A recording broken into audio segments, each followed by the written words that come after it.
Text is Matthew, the book of Matthew, chapter 1, verses 21 through 23. Text, Matthew, chapter 1, verses 21st to 23rd. Matthew 1, 21 to 23. Let me read. She will give birth to a son, and you are to give him the name Jesus, because he will save his people from their sins. All this took place to fulfill what the Lord has said through the prophet. The virgin will conceive and give birth to a son, and they will call him Emmanuel, which means God with us. Amen. Christianity is not a kind of a spirituality that is just floating in the mind of human beings' religiosity. It is historically rooted in the person of Jesus Christ and is directly connected to human beings' life. Among the historical Christian substantiality is Emmanuel, a combination of two Hebrew words that together mean God with us. The encouragement Christians take from this name is no mere vague impression or passing emotion. This is because for this Emmanuel, God Himself, through Jesus Christ, the second office of God the Trinity, took bone of our bone and flesh of our flesh. This historical substantiality, the Emmanuel. So, Philippians 2, 7 and 8 speaks this. But emptied himself by taking the form of a servant, being born in likeness of man, and being found in human form. Amen. In becoming man, he did not forsake his divine nature.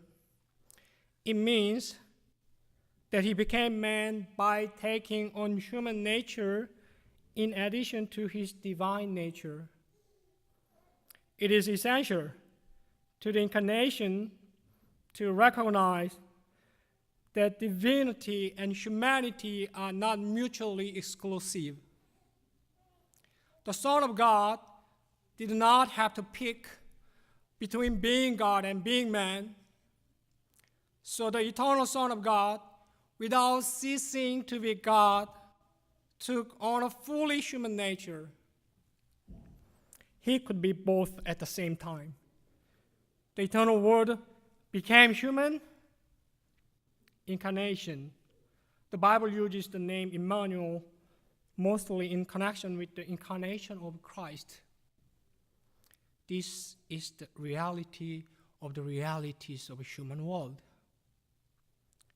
No other religion can give such a comfort and hope. This morning, in this Christmas season, we are going to be appreciating, even briefly, what Emmanuel, or God with us, means to us, Christian people. Because the Son of God took to Himself our nature, there are a myriad of blessings represented in His name, Emmanuel. First, He is God with us to reconcile sinners to God. Man is born alienated from God, and God can have no relationship with man because of sin. But Emmanuel came to save his people from their sins. In verse 21, it says like this: She will bear a son, and you shall call his name Jesus, for he will save his people from their sins. He gave his life as an offering for sin so that sinners can be brought back into relationship with God. As 1 John 1:3 proclaims, that which we have seen and heard we proclaim also to you, so that you too may have fellowship with us, and indeed our fellowship with the Father and with the Son, Jesus Christ. That is to say, in relationship, in fellowship with God. Emmanuel, our reconciliation to God. Can you see this in Christmas season? Our reconciliation back to God by God Himself, Emmanuel. Second, He is God with us to guide, empower, and expand His church. Having ascended into heaven, Christ is now no longer with believers physically here on earth. Yet, as the Heidelberg Catechism expresses so beautifully, question and answer 47, it says, with respect to His Godhead, majesty, grace, and spirit, He is at no time absent from us. At the close of the Gospel of Matthew, Emmanuel promised His church like this, behold, I am with you always to the end of the age. Emmanuel, God with us, this is the reason why this church like you and I, the individual church, and the church like this church, the congregational church, this earthly church, this militant church, this church is still carrying on and carrying out its mission toward its final destination. Emmanuel, the Emmanuel guides and empowers and expands His own church. Third, He is God with us to comfort His people. Think of Psalm 46, which so vividly describes the encouraging presence of God in the midst of very chaotic circumstances. Verse 1, He is a very present help in trouble. Christians need not fear. Even when the earth shakes and kingdoms rage, God's presence with His people is constant, steadfast, immovable, and eternal. Verses 7 and 11, the Lord of hosts is with us. Believer, God is near you to help and protect you. Emmanuel, this presence of God is very, very practical, actual, and effective. Why? God's omnipresence and His omnipotence is at work for His people. Lastly, He is God with us to bring His people to glory. We read in Revelation 21:3 of the new heavens and the new earth. It says, God Himself shall be with them. In glory, the presence of God with His people will be perfect and uninterrupted. Revelation 22:4 tells us that they shall even see God's face. Emmanuel with the militant church on the earth, the very same Emmanuel will be with the triumphant church there heaven eternally. The Emmanuel is to bring His people to glory. His people as the same Son as Jesus Christ, as the same heirs as Jesus Christ. Emmanuel brings the people to glory, seating the people with Him in the heavenly place. Everyone, do you believe this record God has given of Emmanuel? Do you see how low Christ stooped to be God with sinners? Do you experience the blessings of God with us? These can only be ours through a new birth from above, Jesus Christ's incarnation. His birth calls us to ask, have I been born again? If so, He is your Emmanuel.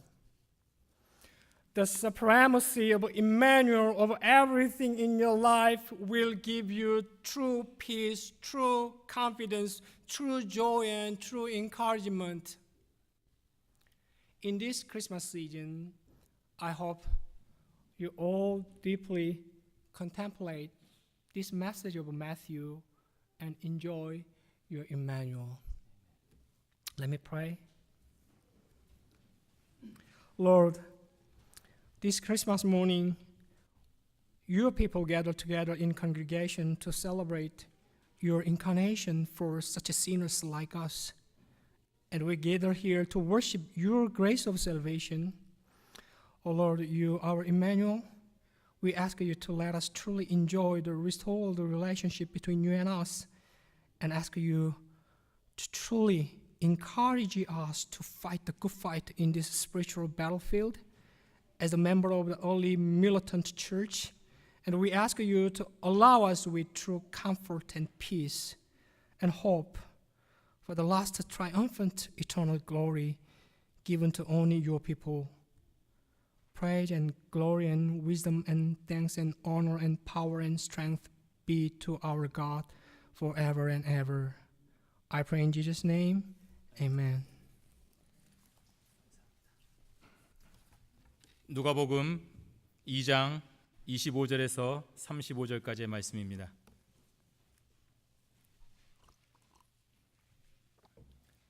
누가복음 2장 25절에서 35절까지의 말씀을 제가 받들어 대독하도록 하겠습니다. 누가복음 2장 25절에서 35절까지의 말씀입니다. 예루살렘에 시므온이라 하는 사람이 있으니 이 사람이 의롭고 경건하여 이스라엘의 위로를 기다리는 자라. 성령이 그 위에 계시더라. 저가 주의 그리스도를 보기 전에 죽지 아니하리라 하는 성령의 지시를 받았더니 성령의 감동으로 성전에 들어가매 마침 부모가 율법의 전례대로 행하고자 하여 그 아기 예수를 데리고 오는지라. 시므온이 아기를 안고 하나님을 찬송하여 가로되 주제여 이제는 말씀하신 대로 종을 평안히 놓아 주시는도다. 내 눈이 주의 구원을 보았사오니 이는 만민 앞에 예비하신 것이요 이방을 비추는 빛이요 주의 백성 이스라엘의 영광이니이다 하니 그 부모가 그 아기에 대한 말들을 기이 여기더라. 시므온이 저희에게 축복하고 그 모친 마리아에게 일러 가로되 보라 이 아이는 이스라엘 중에 많은 사람의 패하고 흥함을 위하며 비방을 받는 표적이 되기 위하여 세움을 입었고 또 칼이 내 마음을 찌르듯 하리라. 이는 여러 사람의 마음의 생각을 드러내려 함이니라 하더라. 아멘. 여러분, 역사적으로 중요한 일들이 일어날 때에 그 현장에 여러분들이 계셨다 하는 것은 큰 자부심과 동시에 또 책임감이기도 합니다. 그래서 여러분들은 그 역사의 증인으로서의 역할들을 잘 감당해야 됩니다. 오늘 시므온이 그러한 사람이었습니다. 본문 25절에 예루살렘에 시므온이라 하는 사람이 있으니 이 사람이 의롭고 경건하여 이스라엘의 위로를 기다리는 자라. 성령이 그 위에 계시더라고 했습니다. 사실 저와 여러분들이 이 본문에 나온 시므온이 누구인지, 어떤 배경을 가지고 있었는지, 어떻게 이렇게 예수를 금방 알아보고 찬송할 수 있었는지에 대해서는 우리가 알 수가 없습니다. 하지만 분명한 것은 이 시므온은 인류 구원을 위하여 오신 예수님을 직접 목도하는 그런 역사적인 현장에 있었다는 사실입니다. 성경은 그를 의롭고 경건하다고 했습니다. 하나님과 사람의 법을 준수하며 정직한 삶을 통하여 하나님 앞에 합당한 삶을 살았다라는 뜻입니다. 또한 시므온은 이스라엘의 위로를 기다리는 자라고 했습니다. 지금 현재 끝없는 죄악과 무수히 많은 고난 가운데 날마다 신음하고 있는 그 이스라엘 백성들을 구원하실 메시아를 기다리는 자입니다. 의롭고 경건하기 때문에 도망가지 않았습니다. 변절하지 않았습니다. 하나님께서 수많은 선지자를 통하여 약속하신 그 언약을 굳게 믿는 믿음으로 기다린 것입니다. 이러한 시므온을 향하여 성경은 기록하기를 성령이 그 위에 계시더라고 했습니다. 비록 죄인이지만 최선을 다하여 겸손하게 하나님의 법을 지키려고 노력하며 자신에게 주어진 사명인 이스라엘의 위로를 기다리는 충성된 시므온에게 하나님께서는 성령을 보내주신 것입니다.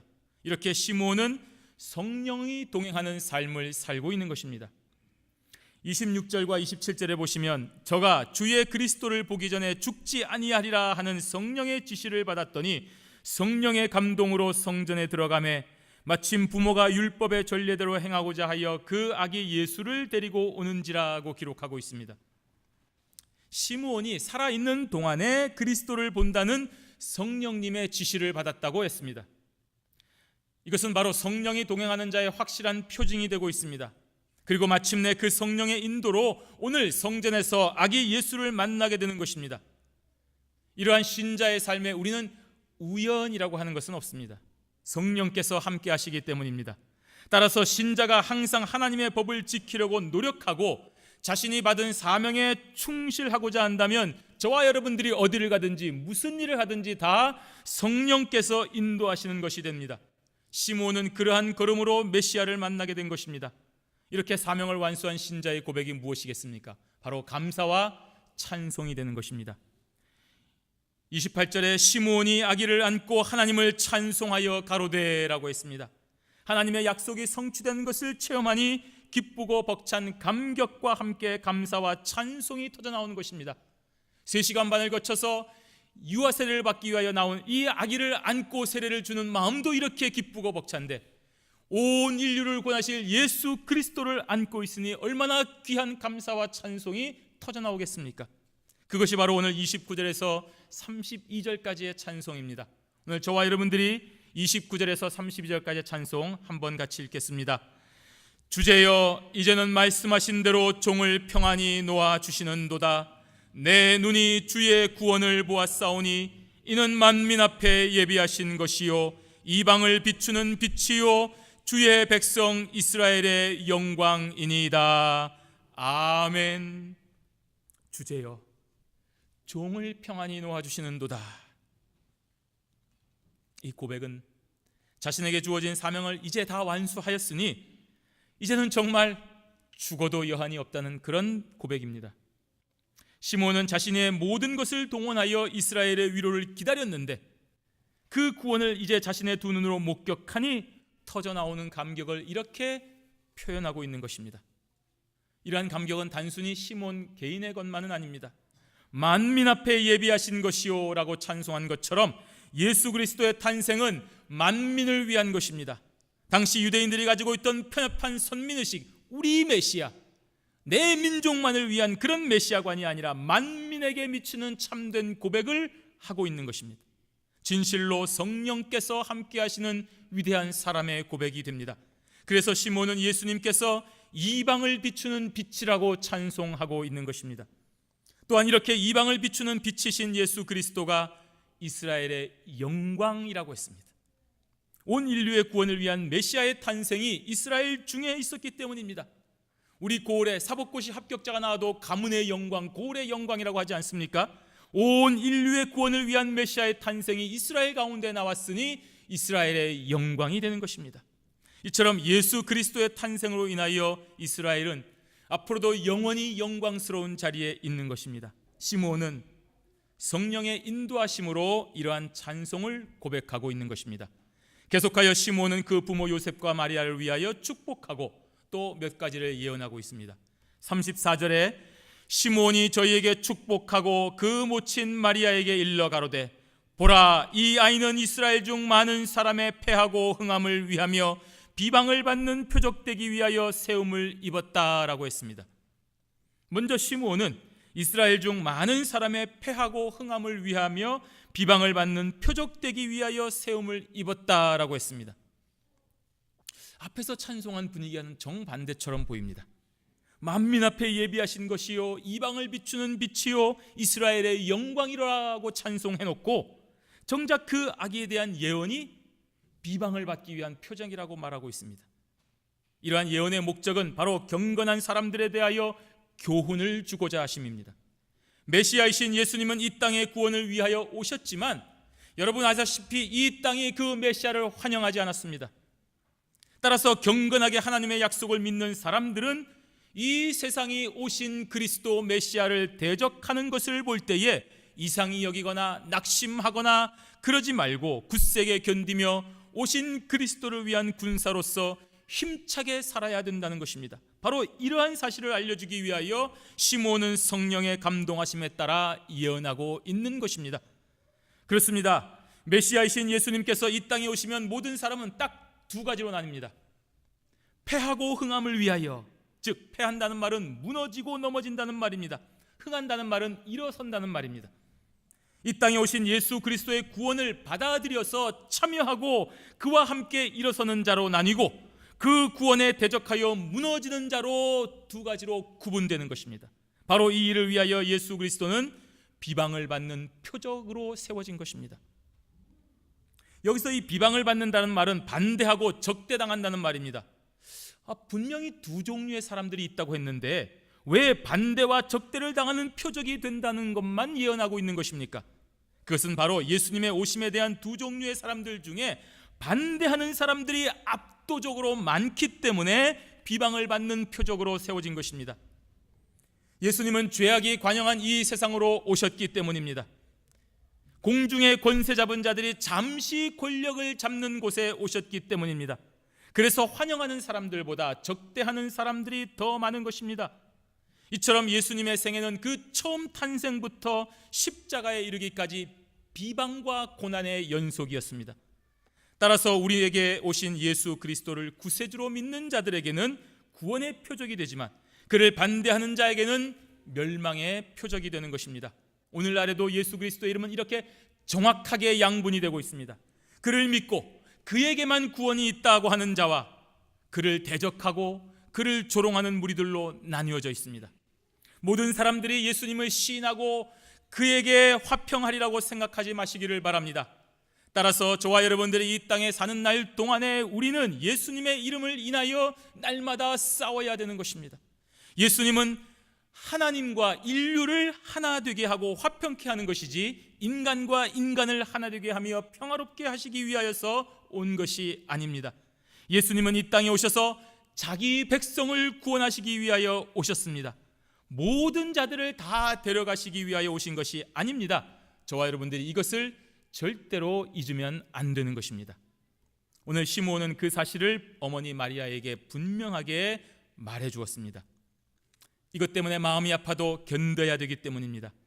예수님이 이 땅에서 반대하는 세력이 너무나 많기 때문에 비방을 받는 표적이 되지만 견뎌야 된다고 예언하고 있는 것입니다. 이것이 오늘날 죄악된 세상에서 사명인 그리스도인으로 살아가는 신자인 저와 여러분들의 길인 것입니다. 소수가 된 우리들에게는 많은 고통이 있습니다. 하지만 그러한 고통이 바로 우리가 예수 그리스도의 편에 서 있다는 분명한 증거가 아니겠습니까?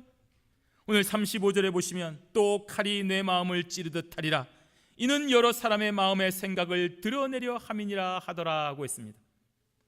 시므온이 계속하여 예언하고 있습니다. 예수님의 순환은 마리아로 하여금 칼이 마음을 찌르듯 하는 심적 고통을 당하게 만드는 동시에 여러 사람의 생각을 드러내기도 할 것이라고 했습니다. 즉 십자가에서 고난당하신 메시아 예수님의 모습은 각 사람들의 생각, 그 심령에 있는 바를 정확하게 드러내게 만들 것이라는 말입니다. 고난당하신 예수님의 생애를 보고 그것이 바로 나의 죄 때문에 되는 것이다 라고 인정하여 나를 대신하여 당하신 고난인 것을 깨닫고 마음 아파할 줄 아는 사람은 바로 회개한 심령의 소유자임이 드러나게 됩니다. 반면에 예수님의 순환을 보고도 전혀 마음에 찔리는 아픔이 없다면 저 많은 능력으로 왜 저렇게 하실까? 하나님의 왕이신데 왜 저렇게 십자가에 비참한 죽음을 당할까? 이해할 마음이 조금도 없다고 한다면 그 사람의 심령은 하나님 앞에서 지극히 교만하고 악할 뿐인 것 역시 정확하게 드러나는 것입니다. 오늘 우리는 성탄을 맞이하여 예수님을 어떠한 자세로 대하고 있습니까? 우리의 심령이 예수 탄생의 놀라운 표적을 과연 어떻게 받아들이고 있는 것입니까? 만약에 예수 그리스도께서 대신 당하신 고난을 저와 여러분들이 이렇게 똑똑히 보고도 끝까지 회개하지 아니하는 마음이라고 한다면 원래 당할 수밖에 없었던 사망의 저주 속으로 완전히 넘어지게 될 수밖에 없습니다. 참 불행한 일입니다. 하지만 반대로 주님께서 당하신 고난이 바로 나 자신의 죄 때문이라는 사실 앞에 참으로 큰 아픔을 느끼면서 죄 가운데서 벌떡 일어나서 하나님께로 돌아오는 그 회심을 나타내는 자는 영생의 구원을 얻게 되는 것입니다. 성도 여러분, 참 감사하게도 저와 여러분들은 예수를 믿는 사람이 되었습니다. 구원받은 사람이 되었다는 말입니다. 그리고 지금 여기에 오늘도 호흡하며 살아가고 있습니다. 그러면 우리가 한번 물어봐야 됩니다. 내가 왜 살고 있는가? 나는 왜 여기서 지금까지 살고 있는가를 물어봐야 됩니다. 누가 나를 알아주지도 않고, 내가 무슨 큰 부자도 아니고, 그렇다고 무슨 힘 있는 지도자도 아니고, 누가 알아주지 않는 평범하고 일상적으로 살아가고 있는 그러한 평범한 사람인데, 나 같은 사람이 이렇게 살아야 될 이유가 무엇인가 하는 것을 물어봐야 됩니다. 자녀들 대학 보내고 좋은 자리 잡아서 결혼시키고 행복하게 사는 것 위해서 땀 흘려 일하는 것이 저와 여러분들이 살아가는 이유일까요? 그것만은 아닐 것입니다. 또 고생하고 있는 우리 부모님의 기대에 부응하기 위하여 열심히 공부하고 좋은 대학과 직장에 가서 보란듯이 부모님을 만족하고 기쁨 주기 위하여 아직까지 살아가고 있는 것이겠습니까? 그것만은 아닐 것입니다. 만약에 그것 때문에만 산다고 한다면 우리 인생 너무나 허무한 것입니다. 만약에 여러분 그렇게 못 살면 어떻게 하실 것입니까? 내가 열심히 공부했는데도 불구하고 부모님을 만족시킬 수 없다고 한다면 여러분 어떻게 하실 것입니까? 내가 열심히 정말 이 미국 땅에 와서 이민 1세대로서 고생하고 이 아이들을 열심히 키웠는데 남들처럼 잘해주지 못해서 어쩔 수 없이 불행한 삶을 살고 있다고 여기시면 여러분 어떻게 하시겠습니까? 그래서 여러분 극단적인 선택을 하시겠습니까?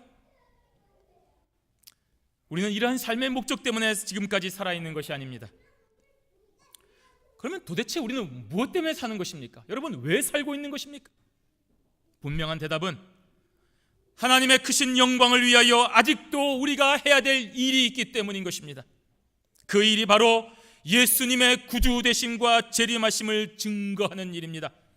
우리가 속한 모든 곳에서 성령께서 인도하시는 대로 경건하게 생활하며 때를 얻든지 못 얻든지 항상 예수 그리스도의 구주 되심을 증거해야 됩니다.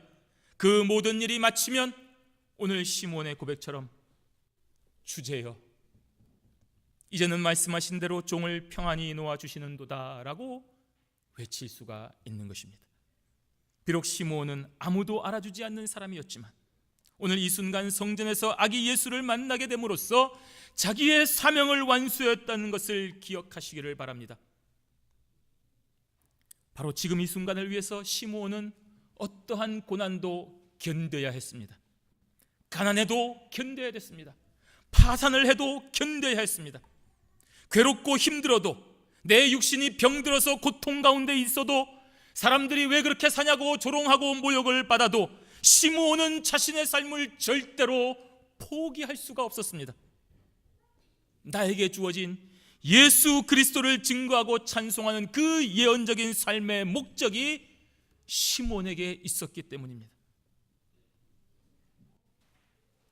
그리고 마침내 육신의 모습으로 이 땅에 오신 아기 예수를 만나는 순간에 자신의 기나긴 삶에 주어진 사명을 다하여 찬송과 예언의 삶을 감당한 것입니다.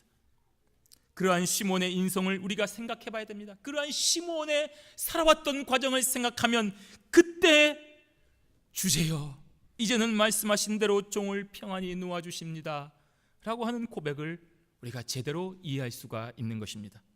그러므로 지금 이 순간 저와 여러분의 삶이 아무리 힘들어도, 아무리 어려워도, 아무리 아파해도, 정말 수많은 시험과 고난이 또 계속해서 우리의 삶에 밀려온다 하더라도, 오해 때문에, 무지함 때문에 나를 향한 비난과 조롱이 끊임없이 있다 하더라도 절대로 저와 여러분들의 삶을 포기해서는 안 되는 것입니다.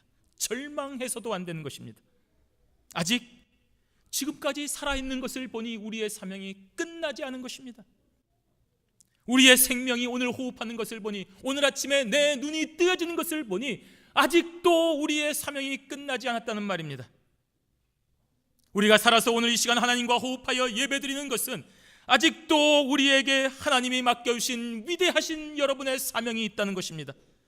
그러니 주신 그 사명을 위해서 열심히 공부해야 되고, 맡겨주신 그 사명을 위해서 열심히 일해야 되고, 영광 받으실 그 사명을 위해서 날마다 기도해야 됩니다.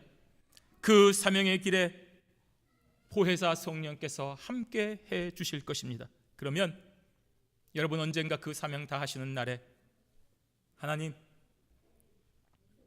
이제는 주님께서 저에게 맡겨주신 사명을 다 감당했으니 이 부족한 종이 평안하게 주님과 함께 안식할 수가 있겠습니다 라고 위대한 찬송의 고백을 할 수가 있는 것입니다. 오늘 2016년 복된 성탄을 맞이하여 이러한 놀라운 사명의식을 가지고 끝까지 포기하지 마시고 주 예수께서 우리에게 주신 사명을 생각하며 어떠한 고난과 아픔도 견디며 이기며 주어진 이 세상을 힘차게 전진하는 사랑하는 성도들이 되시기를 주님의 이름으로 축원합니다. 아멘. 기도하겠습니다. 하나님 아버지, 고맙습니다.